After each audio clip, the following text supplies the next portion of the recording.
আপনারা এখানে গত 17 বছরে কারা কারা মামলা খেয়েছেন বা পুলিশের হলে একটা ডান্ডা বাড়ি খেয়েছেন, সবাই একটু কষ্ট করে হাতটা তুলবেন। অধিকাংশ লোক গত 17 বছরে এখানে হলো নিগৃহীত, নির্যাতিত। এবং আজকে আমাদের যে ব্যানারের শিরোনাম সেটা আমরা দিয়েছি আওয়ামী ফ্যাসিস্ট কর্তৃক সংগঠিত সকল গুম, খুন ও গণহত্যার বিচারের দাবিতে। গত 17 বছরে বাংলাদেশে কয়েকটি গণহত্যা সংগঠিত হয়েছিল। 28 অক্টোবর একটি গণহত্যা সংগঠিত হয়েছিল, সাতলাতে একটি গণহত্যা সংগঠিত হয়েছিল, 24-এ একটি গণহত্যা সংগঠিত হয়েছিল, পিলখানায় একটি গণহত্যা সংগঠিত হয়েছিল। আর অসংখ্য মা বোনের কোলের কত সন্তান যে নিভৃতে চলে গিয়েছিল, সে মোকাদ্দাস ওয়ালি থেকে শুরু করে সেই নোমানি বাড়ি থেকে শুরু করে বাংলার প্রত্যন্ত অঞ্চলে কত রাজপথ রঞ্জিত হয়েছিল রক্তে, সেগুলো বাংলার আকাশ বাতাস এখনো সাক্ষী আছে। তাই আজ শুধু আমি নই, সবাই জানে সাদার আরেক নাম ফার্স্ট ওয়াশ ডিটারজেন্ট পাউডার। কয়েকদিন আগে প্রধানমন্ত্রী একটি বক্তব্য দিয়েছিলেন যে আমার যে মেরুদণ্ডটা ভাঙা হয়েছিল, আমি যদি প্রতিশোধ নেই তাহলে কি আমার মেরুদণ্ড ফেরত পাবো কিনা, তিনি বক্তব্যটা রেখেছিলেন। আমি সবিনয়ে মাননীয় প্রধানমন্ত্রীর কাছে জানাতে চাই, এই যে এখানে এতগুলো মানুষ উপস্থিত হয়েছে, যাদেরকে অন্ধকার প্রকোষ্ঠে রাখা হয়েছিল, যাদের বাপকে হলো থানায়, জেলায়, পুরো বাংলাদেশের বিভিন্ন কারাগারে পুরানো হয়েছিল, এই মানুষগুলো প্রতিশোধ চায় না, কিন্তু আমরা বিচারে বিশ্বাসী।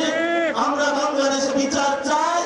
যদি বিএনপি সরকার বাংলাদেশে আমাদের এই মজলুম মানুষের বিচার করতে সক্ষম না হয়, ইনশাআল্লাহ 11 দলীয় জোট আগামী নির্বাচনে ক্ষমতায় গিয়ে আওয়ামী ফ্যাসিস্ট আমলের সকল খুন, নির্যাতন এবং জুলুমের বিচার বাংলার মাটিতে করবে ইনশাআল্লাহ।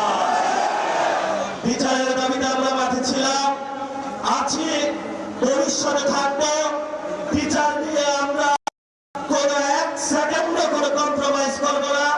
যদি সরকার মনে করে আওয়ামী লীগের ভোট ব্যাংকে একটা সমঝোতা, বিচারের ক্ষেত্রে সমঝোতা করতে হবে, আমরা বলবো আল্লাহর রাস্তায় মাপ চাই। বিএনপির ভাইয়েরা, আপনারা নির্যাতিত হয়েছেন, বাংলাদেশের সকল মানুষ নির্যাতিত হয়েছে।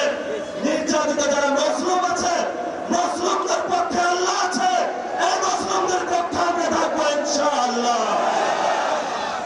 লাস্ট যে কথাটা, এই যে ইলেকশন হয়েছে, আমিরে জামাত বলেছেন যদি সেই ইলেকশনের রেজাল্টটা মেনে না হতো তাহলে হতো। আমরা বাংলাদেশে একটা গৃহযুদ্ধ চাইনি বলে এই পর্যন্ত আমরা শান্তি এবং শৃঙ্খলার সাথে রয়েছি। নির্বাচন কমিশনে যে কমিশনারগণ নিয়োগ হয়েছিলেন, সেই প্রস্তাবনা আমাদের কাছে এসেছিল, বলেছিলেন ভাগ বর্ণনা করে অমুক অমুক ব্যক্তিকে বসানো হবে। সেই সময় আল্লাহর সহায় থাকার কারণে এইসব গোপন সংলাপ আলোচনায় আমরা রাজি হইলেন।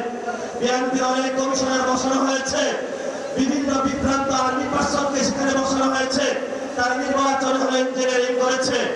আমরা আপনাদেরকে হুঁশিয়ার করে দিতে চাই, এই অনেক কমিশনারদের এক পা অলরেডি কবরে চলে গেছে।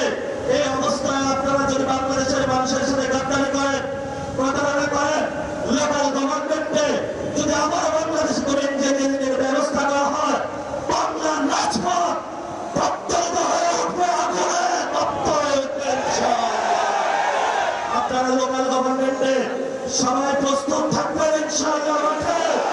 হয়তো আমাদের রক্ত থাকবে, নয়তো বাংলাদেশের আজাদী থাকবে ইনশাআল্লাহ।